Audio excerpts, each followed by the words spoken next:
하나님의 말씀 보겠습니다. 요한복음 14장 19절부터 31절까지입니다. 조금 있으면 세상은 다시 나를 보지 못할 것이로되 너희는 나를 보리니 이는 내가 살아있고 너희도 살아있겠음이라. 그날에는 내가 아버지 안에 너희가 내 안에 내가 너희 안에 있는 것을 너희가 알리라. 나의 계명을 지키는 자라야 나를 사랑하는 자니 나를 사랑하는 자는 내 아버지께 사랑을 받을 것이요 나도 그를 사랑하여 그에게 나를 나타내리라. 가룟 아닌 유다가 이르되 주여 어찌하여 자기를 우리에게는 나타내시고 세상에는 아니하려 하시나이까. 예수께서 대답하여 이르시되 사람이 나를 사랑하면 내 말을 지키리니 내 아버지께서 그를 사랑하실 것이요 우리가 그에게 가서 거처를 그와 함께 하리라. 나를 사랑하지 아니하는 자는 내 말을 지키지 아니하나니 너희가 듣는 말은 내 말이 아니요 나를 보내신 아버지의 말씀이니라.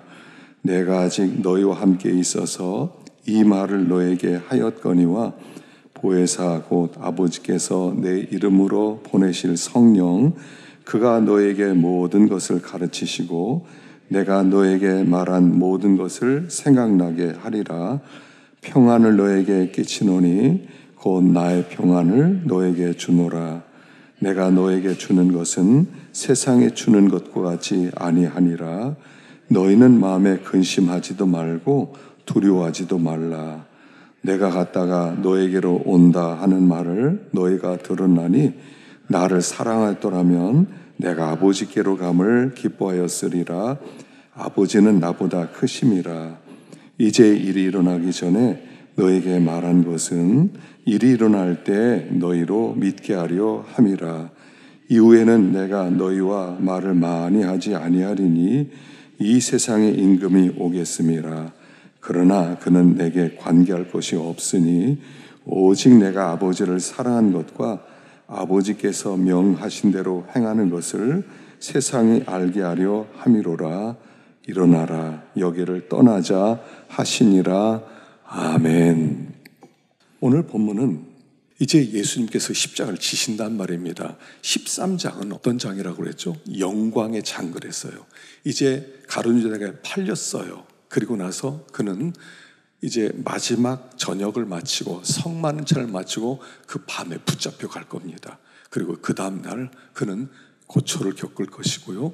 재판을 받고 바로 십자가에 못 박히게 될 것입니다. 그래서 요 며칠 동안 3, 4일 동안의 이야기가 기록된 게 13장에서부터 20장까지의 이야기예요. 그래서 이제 예수님은 이제 금방 이제 죽을 것입니다. 그런데 제자들은 얼마나 당황스럽겠습니까? 그래서 제자들은 믿지 못하고 또 근심이 참 많았습니다.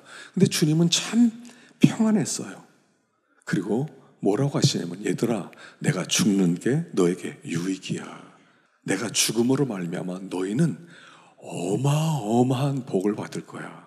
그래서 난 죽어야 돼. 너희들 두려워하지 마. 그리고 하나님의 약속이 성취될 거야. 근데 이걸 이해를 못하니까 그들이 슬퍼하고 근심하고 두려워하고 그랬단 말입니다. 그래서 오늘 본문에 주시는 말씀은 뭐냐면 예수님이 십자가에서 죽으심으로 말미암아 우리의 가져다실 축복이 어떤 축복이냐 하는 말씀을 하고 있는 거예요. 그래서 본문에 보면 한 4가지 정도로 이렇게 요약을 할 수가 있습니다. 조금 있으면 세상은 나를 다시 보지 못할 것이다. 그러나 너희는 나를 볼 것이다. 왜냐하면 내가 살아있고 너희도 살아있겠음이라. 이제 조금 있으면 예수님 십자가에 죽으실 겁니다. 십자가에 죽고 무덤에 파묻을 것입니다. 그럼 세상 사람들은 이렇게 생각할 거예요. 이제 그렇게 세상을 떠들썩하게 했던 그 예수님은 죽었구나. 메시아라고 하면서 사람들 많이 데리고 다니고 그리고 여러 가지 기적을 행하던 그 예수는 드디어 죽었구나. 그는 이젠 사라졌구나. 다시는 보지 못할 것이겠구나. 이렇게 생각할 거라는 거예요. 그런데 너희는 나를 다시 볼 것이다. 왜냐하면 죽는다고 내가 죽은 것이 아니라 나는 다시 살아날 것이기 때문이다. 그래서 내가 살아있으면 너희도 살아있는 것이 되는 것이다 라고 말하는 거예요. 예수님이 부활한 다음에요. 아니, 부활한 다음에 예수님이 막 유다를 막 다니시면서 나 살아있어 살아있어 그러면서 모든 사람에게 보여주면 얼마나 좋아요. 근데 예수님은 모든 사람에게 보여주지 않으셨어요. 모든 사람에게 나 살아있어, 자네가 죽은 자 살았지, 나 부활한다고 그랬지, 봐 너희들 나 믿어, 이렇게 전도하지 않으셨어요. 왜 그랬다고 그랬죠? 오늘 아침에 우리를 하나님을 드러내는, 예수님을 드러내는 계시자로 우리를 세웠기 때문에 이제는 주님이 직접 나타나서 막 전도하고 예수 믿어라 이렇게 안 한다는 거예요. 믿는 우리, 발 씻김 받은 우리를 가운데 내세워서 너희들이 나 살았다는 걸 증명해내라. 너희들이 내가 사랑의 하나님이라는 것을 증명해내라. 그래서 우리에게 주님이 어떤 분이라는 것을 증명해내는 계시자로 우리를 세우셨다 하는 것을 아침에 생각해 봤거든요. 주님은요, 부활한 다음에 모든 사람에게 나타나지 않았어요. 주님은 믿는 사람에게만 나타났어요. 주님을 사모하는 사람에게만 나타났어요. 주님을 사랑하는 사람들만 그를 볼 수 있었어요. 그러니까 모든 사람에게 예수님 죽은 분이에요. 그러니까 주님을 믿는 사람들에게 주님은 살아계신 분이셨다라고 말하는 거예요. 그래서 여기 이는 내가 살았고 너희도 살아있겠습니다. 그래서 예수님은 살아있고 예수를 믿는다는 것은요, 부활하신 주님을 만나는 거예요. 예수는요, 못 만나면 못 믿어요. 만나야 돼요. 만날 수가 있어요. 왜요? 그가 살아있기 때문에 그래요. 그가 살아있기 때문에 주님이 살아계시는구나. 여러분, 주님이 살아있다. 생명이란 뭐라고 그랬죠? 생명이란, 내 안에 생명이 들어왔어요. 생명은 뭐냐면 생명 되신 주님과 연결되었다 이런 뜻이라고 그랬잖아요. 죽음은 뭐예요? 생명 되신 그분과 끊어졌다. 이게 죽음이에요. 그래서 예수님이 살아있다 그러면요, 간단해요. 주님이 살아나셨다, 주님이 부활하셨다 그러면 예수님을 믿는 우리도 그냥 살아있는 거예요. 왜냐하면 우린 예수님과 연결된 사람이거든요. 예수님과 연결됐는데 내가 믿는 예수님이 죽었어요. 그럼 나도 죽은 거예요. 그분이 죽음이니까. 그분이 죽었다가 살아나셨어요. 그럼 그분과 연결된 나도 살아있는 거예요. 그래서 믿는 사람은, 부활의 주님을 믿는 사람은 더 이상 죽음이 없다 이런 거예요. 죽음이란 끊어짐, 단절이라고 그랬는데 그가 살아있는데 어떻게 단절이 돼요?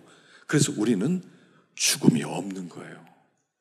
이게 우리에게 주신 첫 번째 복이에요. 예수님이 죽으시고 부활하셨어요. 어떤 사람에게는 예수가 안 믿어져요. 그래서 예수님 죽었어, 무덤에 들어갔어. 근데 뭐 사람들이 뭐 부활했다 그런데 다 거짓말이야. 그분 죽어서 다 죄가 되고 먼지가 돼서 없어져야지. 그에게 죽음은 살아있지만 그분이 살아있고 그분을 만난 사람은 우리도 연결돼서 살아있는 거예요. 여러분, 이제부터요 이거 아셔야 돼요. 나는 안 죽는다, 이걸 아셔야 돼요. 나는 죽을 수가 없어요. 예수님이 살아있는데 어떻게 내가 죽어요? 살아계신 주님과 내가 딱 연결되어서, 전선에 딱 연결되어서 전기가 딱 들어왔는데 그분이 죽지 않은 한 우리도 죽을 수가 없는 거예요. 그래서 그분이 죽고 부활함으로 말미암아 우리에게 주신 가장 첫 번째 복이 생명이라는 거예요. 이제부터 이거 믿으세요. 난 안 죽는다. 난 안 죽는다. 암에 걸려서 이제 암이 갑자기 들어왔어요. 그러면요, 처음엔 좀 두려울 수 있어요. 암이 들어왔는데, 큰일 났네. 암 2기래, 암 3기래. 그래, 어떡하지? 처음엔 당황해요. 그러나 조금 시간 지나면, 죽어도 난 살아있지. 이렇게 되는 거예요. 어떤 의사가 나이 들어가지고 예수를 믿어서 세를 받았는데 목사님 물어봤대요. 당신 어떻게 이렇게 나이 들어서 예수를 믿고 세를 받기로 했냐. 그러니까 자기가 이렇게 의사생활을 하면서 많은 사람이 임종을 받대요. 그런데 가만히 오랜 세월 지나서 보니까 예수를 믿었던 사람과 안 믿었던 사람이 죽음의 모습이 다르더래요. 예수를 안 믿는 사람은 막 당황하고 두려워하고 안 죽을 수도 있는데 막 두려워도 일찍 죽기도 하고 막 발버둥 치고 끝에 모습이 안 좋은데, 예수 믿는 사람은 처음에 두려워하는 것 같다가 점점 편안해지더니 죽을 때 너무 편안하게 세상을 떠나다라는 거예요. 오래 의사생활을 하다 보니까 나눠지더래요. 그래서 예수를 믿는 사람은 천국을 믿고 하나님의 계심을 믿으니까 편안해지구나. 나도 예수 믿어야 되겠다. 그리고 예수를 믿기 시작했대요. 믿는 사람은요, 안 죽습니다. 죽는 건 그냥 잠자는 거예요. 내가 이 땅에 생명이 끊어진다고 내가 죽는 건 아니에요. 이 땅에 생명이 끊어진다 하더라도 내 영적 생명이 예수님 안에 딱 연결되어 있는 한 난 안 죽는 거예요. 그래서 우리는 죽음에 매여 종노릇하지 않는다는 거예요. 이게 우리가 받은 첫 번째 가장 중요한 복이에요. 예수를 믿으면 안 죽어요. 이미 우리는 살아난 자예요. 과거에 죽었었는데 예수님이 부활하면서 함께 부활했어요. 그러니까 예수님이 죽었으니까 나도 죽지요. 생명 되신 그분과 연결됐는데 내가 그분이 죽었는데 어떻게 살아있어요? 죽었어요. 근데 그분이 부활했어요. 그러니까 나도 부활하는 거예요. 그래서 영원히 살게 되는 거예요. 예수님이 부활한 그 순간에 우리는 영원히 살기 시작했다는 거예요. 이게 첫 번째 복이에요. 우리는 죽음의 종노릇하지 않는다는 겁니다. 죽음의 종노릇하지 않아요. 죽을까봐 짤짤짤짤 매지 않아요. 죽을까봐 비굴하게 살질 않아요. 우리는 죽음을 뛰어넘은 사람이에요. 항상 기억하세요. 이 세상 생명 기껏해야 100살이에요. 100살 많은 것 같지만요, 얼마 안 남았어요. 우리 나이 드신 분들 보면요, 100살 얼마 안 된 분들 많이 있잖아요. 얼마 안 됐어요. 100년 오래 사는 것 같지만요, 그거 아니에요. 근데 우리는 영원히 사는 자가 되었어요. 영원히. 그러니까 우리는 죽음을 더 이상 두려워하지 않는다. 그래서 우리가 예수를 믿고 첫 번째 이 복을 누리셔야 돼요. 그가 살아났으니 나도 살아있다. 그분과 연결된 나는 죽을 수가 없다. 예수 믿는 사람, 그분과 이 사랑의 줄, 이 생명의 줄을 아무도 끊을 수가 없어요. 그래서 그걸 구원받았다 이렇게 얘기하는 거예요. 구원받을 것이다, 천국 갈 것이다 이런 게 아니라 지금 아예 연결이 되어 있기 때문에 구원받은 사람이에요. 예수님의 죽으심으로 우리에게 주신 첫 번째 축복, 내가 살았으니 너희도 살아있다. 우리에게 생명의 복을 주셨다 하는 것입니다. 자, 두 번째 보십시다. 21절. 나의 계명을 지키는 자라야 나를 사랑하는 자니 나를 사랑하는 자는 내 아버지께 사랑을 받을 것이요 나도 그를 사랑하여 그에게 나를 나타내리라. 예수께서 대답하여 이르시되 사람이 나를 사랑하면 내 말을 지키리니 내 아버지께서 그를 사랑하실 것이요 우리가 그에게 가서 거처를 그와 함께 하시리라. 여기 보면 내 계명을 가지고 지키는 자는 나를 사랑하는 자다. 나 사랑하는 자는 아버지께 사랑받고 나도 그를 사랑하여 그에게 나를 나타낸다. 사람이 나 사랑하면 내 말을 지키는데 내 아버지께서 그를 사랑할 것이고 우리가 그에게 가서 거처를 그와 함께 하시리라. 이게 이런 뜻이에요. 죽으셨다가 예수님이 살아나면 살아난 나를 사랑하는 자들은 볼 수 있을 것이다 이런 거예요. 내가 죽었어요. 그리고 부활했어요. 근데 부활한 나를 내가 어떤 사람에게 부활한 다음에 나타낼 것이냐면 나 사랑하는 자에게만 나타낼 것이다 이런 뜻이에요. 예수님이 죽으신 다음에 아무나 다 만나주지 않았어요. 아무나. 주님 사랑하는 사람만 만나주세요. 그래서 예수 믿는 사람을 예수님 사랑하는 사람이라고 부르는 거예요. 그리고 예수님을 사랑하는 정도가 다 달라요. 어떤 사람은 엄청 주님을 사랑하고 어떤 사람은 그냥 좀 흐지부지 사랑하고. 남녀가요, 남자 여자가 만나서 서로 교제를 합니다. 막 처음에 막 연애 시절 때는요, 몇 시에 만나자, 막 그럼 막 6시에 뭐 어느 커피숍에서 만나자, 그럼 막 한 10분 전에서 가서 기다리고 막 20분 전에서 기다립니다. 그래서 서로 만나서 밤늦게까지 교제합니다. 근데 나중에 시간 오래 지나면요, 6시에 만납시다. 그러면 6시 안 와. 6시 반에 나가. 왜 그래요? 사랑이 식은 거예요. 사랑이 식었으니까 그 전에 막 5시 반에도 나가고 막 종일 막 1시간 전에 나와서 왔다 갔다 하고 그러는데 6시에 나와. 근데 6시가 안 나와. 여러분, 우리 예배드릴 때 똑같아요. 왜 지각하면 안 되냐면요. 주님이 약속했어요. 근데 늦게 가. 주님, 사랑이 식었어. 근데요, 종류가 다 달라요. 하여간 주님 아주 뜨겁게 사랑하는 사람만 밋밋하게 하는 사람, 별별 사람이 다 있죠. 근데 주님은 누구에게 자기를 나타내기를 좋아하시냐면 사랑하는 자에게 나타났어요. 나중에 여기 뭐라고 하세요? 우리가 그에게 가서 거처를 그와 함께 하리라. 내가, 부활한 내가, 살아있는 내가, 나 사랑하는 사람 마음속에 들어가서 아예 난 거기다 이삿짐 가지고 와서 그 사람과 살 거야, 이런 뜻이에요. 그 집에 들어가서 아예 살 거야. 짐 풀어놓고 그냥 그 집에서 나 살 거야, 이런 말씀을 하는 거예요. 그래서 부활하신 다음에 제일 처음 인류 최초로 예수님의 부활을 본 사람이 막달라 마리아예요. 베드로가 아니에요. 예수님이 10 제자가 아니에요. 막달라 마리아예요. 예수님이 십자가에 죽으셨어요. 안식일 지났어요. 그리고 그다음 안식 후 첫날 제일 먼저 간 사람은 막달라 마리아와 다른 마리아가 둘이 올라가요. 근데 보니까 돌문이 열렸어요. 그래서 와, 이게 무슨 일이야. 안에 아무것도 없어요. 막 제자들이 가서 베드로에게 가서 예수님 없다고, 무덤문 열려졌다고, 훔쳐간 것 같다고. 그러니까 베드로하고 제자들이 막 올라왔어요. 들여다보니까 아무도 없어요. 그러니까 없네, 진짜로. 이거 어떻게 된 거야? 그러더니 베드로 다른 제자한테 가버렸어요. 그리고 다른 마리아도 갔어요. 막달라 마리아만 나와서 울고 있어요. 주님 어디 가신 겁니까? 이게 어떻게 된 겁니까? 그 무덤을 떠나지를 못해요. 통곡을 하고 있어요. 근데 거기서 어떤 사람이 서 있어요. 동산직인 줄 알고, 동산직이여, 당신이 예수님 가져갔으면 나에게 얘기해 주세요. 내가 데려가겠습니다. 그러니까 예수님이 돌아서면서 마리아야 하죠. 예수님의 부활한 모습을 인류 최초로 본 사람은 막달라 마리아였어요. 그는 7 귀신 걸렸다가 예수님의 은혜로 귀신 쫓겨나간, 귀신이 쫓아지고 항상 주님 곁에서 그냥 주님의 그림자처럼 쫓아다녔던 사람이에요. 예수님이 십자가에 죽으실 때도 운명하는 모습까지 보시고, 그리고 무덤에 묻힐 때도 거기 있었고, 예수님이 부활할 때도 거기 있었어요.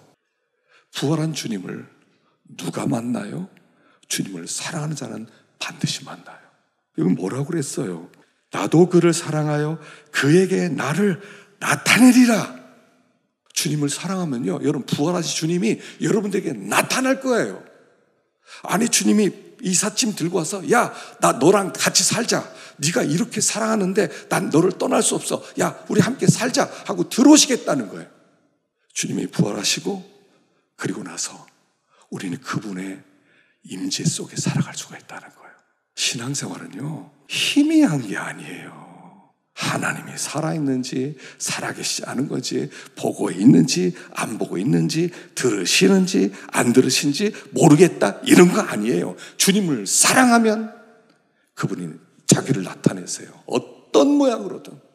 그래서 그분과 동행할 수 있어요.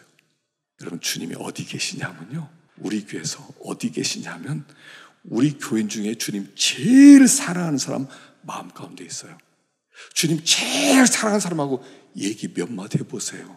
그 속에 주님이 계신 걸 금방 알 수 있어요. 금방 알아요. 그 말씀을 하는 거예요. 예수님이 죽으시고 부활하신 다음에 이제는 우리를 떠나지 않고 24시간 죽을 때까지 우리와 함께 하실 수 있는 그 예수님이 되셨다 하는 거예요. 우리 늘 이거 부러워하지 않아요? 2000년 전에 태어났더라면, 예수님이 육신을 입고 이 땅에 계실 때, 예수님 쫓아다니면서 설교도 직접 들어보고, 산산수훈도 듣고, 이 다락방 강화 이야기도 듣고, 주님이 만드신 기적도 좀 같이 체험하고, 5,000명 먹일 때 거기 있어서 그 떡 하나 얻어먹고, 병 고칠 때 거기 있고, 바다 위를 걸을 때 나도 그걸 봤으면 얼마나 좋을까. 그 예수님이 지금 사랑하는 자 속에 똑같이 계신다는 거예요. 우리와 함께 계신다는 거예요. 할렐루야. 놀랍지 않아요? 어디 계십니까 주여? 이럴 거 없어요. 주님 사랑합니다. 하나님의 말씀을 지키기 위해서 힘을 쓰고, 순종하기 위해서 힘을 쓰고 애를 쓰고 믿음으로 살기만 하면 주님이 우리 가운데 오신다니까요. 나를 그에게 나타내리라. 거처를 아예 함께하리라. 와, 놀랍지 않으세요? 그분이 십자가에 죽으시고 부활하셨기 때문에 우리에게 주시는 두 번째 축복이다 라고 말씀하세요. 주님과 동행할 수 있어요. 우리가 주님과 함께 다닐 수 있다고요. 자, 세 번째 25절, 내가 아직 너희와 함께 있어서 이 말을 너에게 하였거니와 보혜사 곧 아버지께서 내 이름으로 보내실 성령, 그가 너에게 모든 것을 가르치고 내가 너에게 말한 모든 것을 생각나게 하리라. 보혜사 성령님을 얘기하려면 여러분 16절 한번 펴보실래요? 내가 아버지께 구하겠으니 그가 또 다른 보혜사를 너에게 주사 영원토록 너희와 함께 있게 하리니. 17절, 그는 진리의 영이라 세상은 능히 그를 받지 못하나니 이는 그를 보지도 못하고 알지도 못함이라. 그러나 너희는 그를 아나니 그는 너희와 함께 거하시며 또 너희 속에 계시겠습니다. 자, 세 번째, 예수님께서 죽으심으로 말미암아 그리고 부활하셔서 우리에게 드디어 또 다른 보혜사 성령님을 우리에게 주실 수 있는 분이 되셨다는 거예요. 그래서 그 보혜사를 우리에게 보내신다는 거예요. 그분이 승천하셔서 하신 첫 번째 일이 뭐냐면 보혜사 성령을 보내는 거예요. 여러분, 이게 왜 이렇게 엄청난 사실입니까? 보혜사 성령이 오셨다. 보혜사 성령이 오셨다는 것은 여러분, 원래 우주 만물을 창조하실 때 창조주 하나님이 어떻게 창조하셨어요?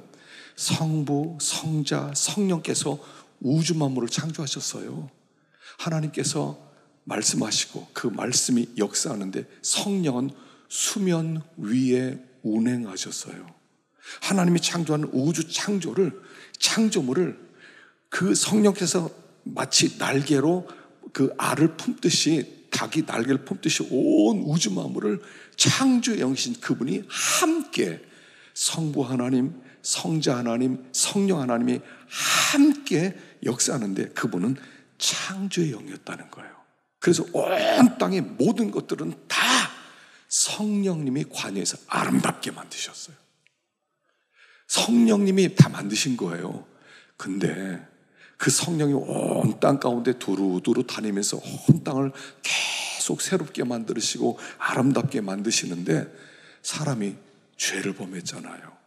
죄가 들어오고 마귀가 역사하면서 사람이 강팍해지고 그리고 죄를 짓고 교만해지고 미워하고 살인하고 이렇게 되니까 어떻게 돼요? 성령님을 거두셨어요. 성령님을 오라고 그랬어요. 이 땅에 성령님이 있어야 성령님의 그 창조의 능력으로 우리가 살아가는데 그분이 가버리셨어요. 그래서 창세기 6장에는 내가 내 영이 사람과 함께 하지 아니하리라. 그리고 성령이 가버리셨어요. 성령 없는 세상이 되었어요. 그러니까 더 악해졌어요. 더 악하고 강팍해졌어요. 그래서 노아의 심판이 있게 되는 거예요. 우리가 이 시대를 위해서 뭐를 기도해야 되냐면요, 성령을 위해서 기도하셔야 돼요. 우리 민족을 위해서 기도하실 때 성령이 우리 민족 가운데 다시 한번 좀 임하셔서 우리 민족의 사람들의 가슴을 좀 어루만져 주시고 좀 상처들 좀 치유하여 주시고 그리고 하나님께서 죄를 좀 억제케 하여 주시고 모든 것들을 아름답게 만들고 깨진 가슴들이 회복되는 은혜가 있도록 우리가 기도해야 돼요. 성령이 역사하셔야 돼요. 개인 심령 가운데도 성령이 오시지만 그 성령께서 우리 민족 위에 있어서 우리가 70년, 80년대 그 엄청난 붕이 일어났을 때 성령이 역사했을 때예요. 그 성령이 다시 한번 이 민족을 한번 덮어주시도록 우리가 기도할 필요가 있어요. 그래서 에스겔서 보면 성령이 떠나갔잖아요. 유다라는 나라가 망할 때 성령이 떠나요. 그 성령이 떠나는 모습이 성전 안에 있다가 성전 안에 계신 성령이 하나님의 신이 마당으로 나와요. 마당으로 나서 그 다음에 성문 밖으로 나가요. 산으로 올라가세요. 그 하늘로 올라가시는 그 모습이 있잖아요. 성령이 떠나니까 나라가 망하는 거예요. 그리고 나중에 성령이 다시 임하시는 거예요. 산으로 오고 성 밖으로 오고 성 안으로 오고 성전 안으로 가는 그 환상이 에스겔서에 나타나는 거예요. 그 성령이 다시 한번 이 땅에 임하도록 여러분 기도하셔야 돼요. 성령이 아니면 소망이 없는 거예요. 성령이 떠나셨어요. 하나님의 성령을 거두어 가셨어요. 구약시대는 보혜사 성령이라고 부르질 않았어요. 구약시대에도 성령이 있었어요. 근데 그 성령은 오셨다가 좀 하나님의 일 마치고 그냥 가버리셨어요. 오셨다가 가는 성령님이었어요. 그런데 이제 예수님께서 하나님 보좌우편에서 성령을 보내주시는데 그 성령은 떠나지 않는 성령, 그 성령을 보내시겠다고 약속했어요. 이게 어마어마한 일이에요. 예수님의 부활과 함께 하나님의 성령이 이 땅에 오심으로 말미암아 하나님의 구원 역사가 온 땅 가운데 퍼지게 되었어요. 예수님은 구원을 계획하시고, 하나님의 성령 우리 구원을 계획하시고, 예수님은 십자가에 죽으시고, 그것으로 구원이 안 돼요. 성령이 오셔서 그 구원하신 예수님의 그 구원을 각 사람 심령 가운데 인쳐서 너 예수 믿어, 이게 성령님이 하는 일이란 말이에요. 성령이 오시지 않았더라면 예수님이 십자가에 죽으셨어도 한 사람도 구원 못 받아요. 한 사람도. 우리가 예수님을 감히 어떻게 믿습니까? 우리가 하나님을 못 믿어요. 우리가 그 머리가 그렇게 좋은 사람들의 IQ가 10만이어도 그 무한하신 하나님이 행하신 일을 다 믿을 수가 없어요. 근데 우리같이 무지한 우리들이 예수를 믿어서 구원을 받았다, 성령이 역사하신 거예요. 그래서 여기 보면 그 성령이 처음에는 우리와 함께 하신다. 성령이 오시면요, 이제부터 안 떠나세요. 여러분 예수 믿잖아요. 성령이 임했어요. 성령이 임해서 예수 믿게 만들어 주셨어요. 근데 우리가 어때요? 얼마나 변덕스러워요. 얼마나 의심이 많아요. 얼마나 우리가 쉽게 흔들려요. 근데 내가 예수를 믿었어. 그러면 언제까지 예수 믿을 것 같아요? 어려운 일이 닥치면 아예 하나님 없나 봐. 아예 나 모르겠어. 예수가 뭐가 다 때려칠래. 이렇게 되죠. 근데 성령이 내 안에 계시면 그분이 나를 붙잡아 주는 거예요. 성령이 오셔서요, 나를 붙잡아 주시는 거예요. 예수 필요 없어. 나 그냥 세상에서 그냥 저렇게 살다가 그냥 죽을 거야. 천국이 어디 있겠어. 그런데 성령이 오셔서 그게 아니지. 그래도 예수 믿어야지. 어떻게 하나님 부인할 수 있겠어? 예수님이 십자가에 죽으니까 또 부인할 수 있어? 할 수 없잖아. 그게 성령이 나를 붙들어서 그래요. 그래서 구원이 완성되는 거예요. 구원을 나에게 맡겨놓았으면, 네가 예수 잘 믿어, 너 예수 잘 믿고 너 천국 가. 천국 갈 사람이 몇이나 되겠어요? 우리가 의지가 그렇게 견고해요. 성령이 내 안에서 나를 붙들고 계시니까, 확신을 주시니까, 흔들리지 않게 붙들어 주니까 비틀비틀 거리는 것 같지만 그래도 서 있는 것이지요. 제가 목회하면서요, 신기한 게, 주일날 교회 나오는 여러분 얼마나 신기한 줄 아세요? 아니, 전화도 안 했는데 와. 월급도 안 줘. 근데 와서 막 헌금을 해. 비가 오고 눈이 오고 와. 어떤 날 막 비가 와서 못 올 것 같은데 더 많이 와. 이게 뭐야? 여러분, 이건 사람이 하는 게 아니에요. 제가 설교를 얼마나 잘해야 여러분들이 목사님 설교 들으러 그러겠어요. 근데 이 도대체 무슨 일이에요? 신기해요. 어떤 때 이렇게 보면요, 저분도 교회 왔네. 저분도 교회 왔네. 저분도 교회 왔네. 어떻게 와요? 성령이 역사하는 거예요. 성령이 나를 붙들어 주는 거예요. 혼자라고 생각하지 마세요. 성령이 내 안에서 확신 주시고 흔들리지 않게 하시고 믿음 주셔서 내가 흔들리지 않게 되는 거예요. 그 많은 유혹과 많은 시험이 있어도 그가 나를 붙들고 계시는 거예요. 그 성령을 예수님이 죽으심으로 보내주시게 되었어요. 그의 죽음이 얼마나 엄청난 복이에요. 또 두 번째는요, 성령은 우리 속에 계신다고 그랬어요. 우리 안에 계신다. 17절에 보면 우리 속에 계신다고 그랬어요. 우리 속에서, 우리와 함께 계시고 우리 속에 계셔서 뭐 합니까? 우리를 치유하는 거예요. 치유해요. 여러분, 살아가면서 상처가 얼마나 많아요. 상처 없으신 분 있어요? 마음에 아픔 없는 분 있어요? 억울한 거 없는 분 있어요? 속상한 일 없는 거 있어요? 아픔, 슬픔 이거 없는 사람 있어요? 산다는 건요, 만신창이가 되는 거예요. 인간관계 속에 살아간다는 만신창이가 되는 거예요. 온몸이 갈기갈기 찢기는 거예요. 영린이죠. 영린. 예전에 영린이라는 영화가 있었어요. 영린. 비늘이 있는데 하나가 거꾸로 섰어요. 그래서 이렇게 쓰다듬다가 거기에 딱 걸리면 아야 하는 게 영린이에요. 사람마다 다 그게 있어요. 다 나는 잘하려고 말했더니 그게 그 사람에게 상처가 되고 아픔이 돼요. 아야. 살다 보면요, 상처 많이 받으셨어요. 이거 누가 만져줘요? 성령님이 만져주는 거예요. 우리 속에서 만져주시는 거예요. 아프지, 힘들었지, 어려웠지. 이 일을 통해서 네가 하나님을 만나게 된 거야. 하나님이 너를 붙들어 주실 거야. 우리 하나님 치료해 주세요. 찬양도 있지요. 주님과 같이 내 마음 만지는 분은 없네. 내 마음 만지는 분이 없어요. 누가 와서 내 마음 만져줘요. 그분이 내 속에서 나를 치유하시고 점점 더 구원을 이루어서 예수님 닮은 온전한 자로 만들어가는 것이 성령의 역사예요. 내가 뭐 잘나가지고 내가 이렇게 하면 의지로, 내 의지로 이런 거 아니에요. 내 속에서 성령이 지금도 일하고 계시는 거예요. 그 성령을 보내주셨어요. 세 번째, 그 성령은 어떤 성령이세요? 진리의 영이다 그랬어요. 진리의 영이다. 그래서 성령은요, 우리로 가면 진리를 깨닫게 해주시는 영이세요. 예수를 믿는 거, 성령이 아니면 예수 못 믿어요. 내가 진짜 머리를 써서 생각해보니까 우리가 죄인 맞는데 우리가 예수님이 우리 죄를 위해서 죽으시고 그래서 그걸 믿으면 천국 간다. 여러분, 이거예요. 제가 고등학교 1학년 때 이제 전도하라고. 근데 전도하라고 어떻게 전도하냐면 예수를 믿으면 구원받는다는 거예요. 속으로 생각했어요. 세상에 예수를 믿으세요, 구원받습니다. 이 말 듣고 믿을 사람 있을까? 의심이 들어왔어요.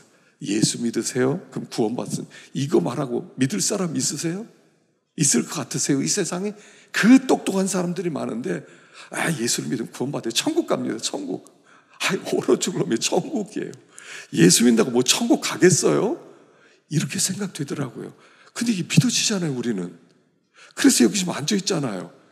내가 믿었어요? 아니에요. 진리의 영이신 성령이 깨닫게 하신 거예요.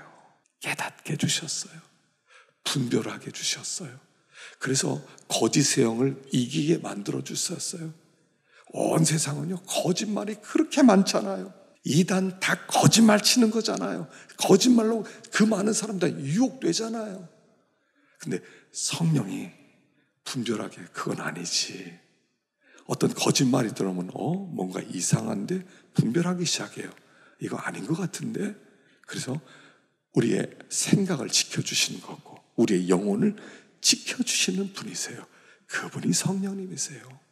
그 성령을 우리에게 드디어 부어주셔서 우리에게 성령이 임했어요.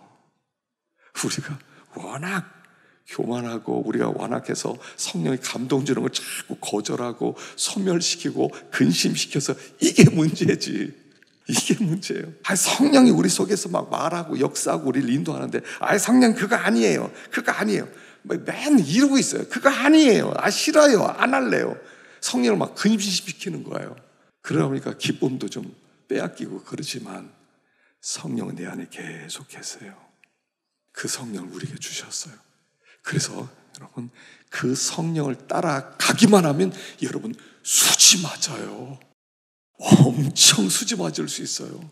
정말 기쁨으로 뛰어놀 수 있고 막 날아가는 것 같고 은혜가 안에 충만할 수 있고 막 그렇게 살아갈 수가 있어요. 그 성령을 우리에게 주시고 어쩌면 되게 단 하나가 다 귀하지만 성령을 보내주셨다는 것이 가장 큰 은혜고 축복일 수 있어요. 마지막 네 번째 27절 읽어보겠습니다. 평안을 너에게 끼치노니 내가 너에게 주는 것은 세상에 주는 것과 같이 아니하니라. 너희는 마음에 근심하지도 말고 두려워하지도 말라. 평안을 주겠다. 샬롬. 샬롬. 주님이요, 우리의 샬롬을 주고 싶어요. 많은 사람들의 이렇게 그 종교를 가진 사람들에게 물어봤거든요. 당신은 왜 그 종교를 가졌습니까? 왜 당신은 가톨릭 교회 다닙니까? 왜 당신은 절에 가서 뭐 불교를 믿습니까? 왜 당신은 교회 갑니까? 물어봤어요. 거의 대부분의 사람의 응답이 뭐냐면 평안을 위해서요. 그랬어요. 평안을 찾아서. 교회 가면 좀 평안을 얻을까 봐. 좀 가톨릭 천주교 가면 어디 평안을 좀 얻을까 봐. 절에 가서 좀 부처님께 빌면 좀 평안해질까 봐. 평안을 위해서 종교를 가졌다는 거예요. 이 땅 평안이 없거든요. 내가 주는 평안은 세상에 주는 것 같지 않다. 여러분, 세상의 평안의 특징이 뭡니까? 세상의 평안의 특징은요, 뭐냐면 세상이 준 평안은 이겁니다. 어떤 문제가 있을 때 문제 하나가 해결되면 그 당시에 평안함이 막 찾아와요. 근데 그 평안함은 그 다음날 또 다른 문제가 오면 다시 흔들려 버리는 거예요. 세상이 주는 평안은요, 항상 흔들려요. 오래 가질 않아. 오늘 하루밖에 안 가. 내일 문제가 어려운 일 딱 터지고 무슨 사고가 터지면 금방 평화가 깨져요. 세상이 주는 평안은 일시적인 거예요. 근데 주님이 주는 평안은 세상에 주는 평안과 다르다는 거예요. 이 평안은 어디서 오냐면 예수님이 죽으시고 부활하셔서 하나님과 깨진 관계를 화목하고 화해함으로 주시는 평안이니까 그렇다는 거예요. 우리의 근본적인 근심이 뭐냐면 하나님과 화목하지 못했다는 거예요. 하나님이 우리를 창조했어요. 우린 피조물이에요. 그 뜻이 뭐예요? 그분은 창조주고 난 피조물이라는 뜻은 뭐냐면 창조주는 피조물을 책임져야 된다는 뜻이에요. 내가 뭔가를 만들었어요. 예를 들어서 컵을 하나 만들었다고 합시다. 내가 필요해서 만들었어요. 이 컵을 내가 이용하기 위해서 어떻게 합니까? 맨날 닦아줘야 돼요. 맨날 닦아주고요. 그 다음에 소독도 좀 해줘야 되고요. 그리고 애지중지하면서 보관하고 길러야 돼요. 그게 창조주의 특징이에요. 그게 책임이에요. 그분이 창조주고 난 피조물이에요. 그럼 창조주는 피조물에 창조주 노릇을 해줘야 돼요. 난 너를 책임진다. 난 너를 보호한다. 난 너를 지킨다. 이게 창조주의 책임이에요. 근데 피조물이 창조주를 배반했어요. 나도 창조주 되고 싶어요. 나 당신 필요 없어요. 하고 먼 나라로 도망쳤어요. 그러니까 창조주가 책임을 못하는 거예요. 그래서 피조물과 창조주는 화해할 수 없었어요. 깨진 관계예요. 그러니까 이 컵은 어떻게 해야 돼요? 혼자 자기가 이제 어떻게든 자기를 깨끗하게 하고 자기를 보호해야 돼요. 자기를 깨뜨리려는 어떤 사람이 있으면 막 도망쳐야 돼요. 누가 더럽게 하려면 막 피해야 돼요. 이 컵이 혼자 돌아다니면서 얼마나 고생하는지 몰라요. 그게 근심이에요. 그게 피조물이에요. 그게 인간의 상태예요. 근데 예수님이 십자가에 죽으시고 부활하심으로 하나님과 우리를 화해시켰어요. 그래서 하나님이 그래, 너 내 아들, 내 피조물마다 이제부터 내가 다시 너를 책임지게 할 때 오는 것이 샬롬이에요. 예수님이 부활하시고 나서요, 그리고 제자들은 무서워서 벌벌 떨리면서 방 안에 막 숨어 있었어요. 근데 예수님이 갑자기 싹 나타났어요. 얼마나 놀랐겠어요. 여러분, 첫 마디가 뭐예요? 샬롬. 혼내지 않고요, 선교하라고 하지 않고요, 일하라고 하지 않고요, 샬롬. 부활하신 주님의 첫 마디가 샬롬이었어요. 와, 주님의 소원이에요. 얘들아, 난 너희가 샬롬 속에 살길 원해. 내가 십자가 주고 부활해서 이제는 하나님과 나는 완전히 화목되었어. 하나님이 내 죽음을 보고 너희를 이유 없이 무조건 받아주기로 했어. 아버지 품에 안겨. 아버지가 너의 보호자야. 너희를 지킬 거야. 너의 책임자야. 너의 공급자야. 걱정하지 마. 샬롬. 이게 우리에게 주신 축복이에요. 샬롬. 여러분, 샬롬 있으세요? 하나님이 우리의 아버지입니다 고백하면요, 걱정할 게 없어요. 내 인생 내가 책임지는데 얼마나 힘들어요. 얼마나 피곤해. 그냥 아침부터 저녁까지 부부가 열심히 나가서 얘들 돈 벌어야 돼. 돈 차곡차곡 쌓아놔. 왜냐하면 내 인생 내가 책임지고 우리 아이들 인생 책임져야 되거든요. 너무 힘들게 모아. 그 얼마나 피곤하세요. 샬롬 있으세요? 여러분, 재벌들이요, 엄청난 자금이 있을 거예요. 근데 항상 무슨 얘기예요? 우리 위기라고. 소유가 평안을 주는 게 아니라는 거예요. 샬롬을 주지를 못해요. 하나님과 관계가 회복되기 전까지는 샬롬 없음. 샬롬을 위해서 얼마나 수고하고 애를 쓰는데 매일 그냥 지치고 치면서 샬롬이 없어요. 예수님이 십자가에 죽으시고 부활하셔서 샬롬, 이제는 평안하라. 평안하라. 여러분 샬롬 하십시오. 평안하세요. 우리 주님이 주신 축복이에요. 당당히 누릴 수 있어요. 우리는 하나님 아버지 하잖아요. 하나님 아버지. 아버지가 샬롬 안 주세요? 샬롬. 아침 일어나면서 우리 주님이 샬롬을 누리십시오. 그분이 죽으시고 부활하셔서 우리에게 주신 이 하늘의 평안 빼앗기지 마시고 모두 다 누릴 수 있는 우리 교회가 되기를 간절히 축원합니다.